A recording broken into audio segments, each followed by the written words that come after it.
નમસ્કાર દર્શક મિત્રો, તુફાન એસબી ન્યૂઝ સાથે હું છું આપની સાથે પાયલ બામભણિયા। તો જોઈએ આજના મહત્વના સમાચારમાં।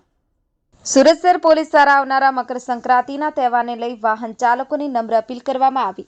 વાહનોમાં સેફટી ગાર્ડ લગાવો અને ફોર વ્હીલમાં સનરૂફ ખોલી અને બાળકોને ઊભા ન રાખો। વાહનો ધીમે હાંકો। સેફટી ગાર્ડને લઈ પતંગની દોરીથી બચી શકશો। Bureau chief Sunil Ganjawala, Toofan SB news, Surat. તમારી સેવામાં છે। મકર સંક્રાંતિના તહેવારો આવે છે એટલે તમને અમે નમ્ર અપીલ કરીએ છીએ, તમારા વાહનોમાં સેફટી ગાર્ડ બાંધો। સેફટી ગાર્ડને લીધે કદાચ દોરો ઉપરથી તમારા ગળામાં ન આવી જાય। તમારા બાળકોને સનરૂફ ખુલ્લા રાખીને ફોર વ્હીલની બહાર ઊભા નહીં રાખો।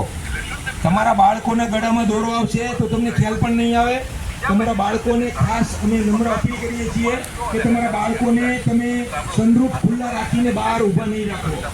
સીટ બેલ્ટ પહેરો, હેલ્મેટ પહેરો, ટ્રાફિકના નિયમોનું પાલન કરો। ટ્રાફિકના નિયમોનું પાલન કરશો તો તમારો પરિવાર તમારી જે રાહ જોઈ રહ્યો છે એને તમે સક્સેસફુલી ઘરે પહોંચી શકશો।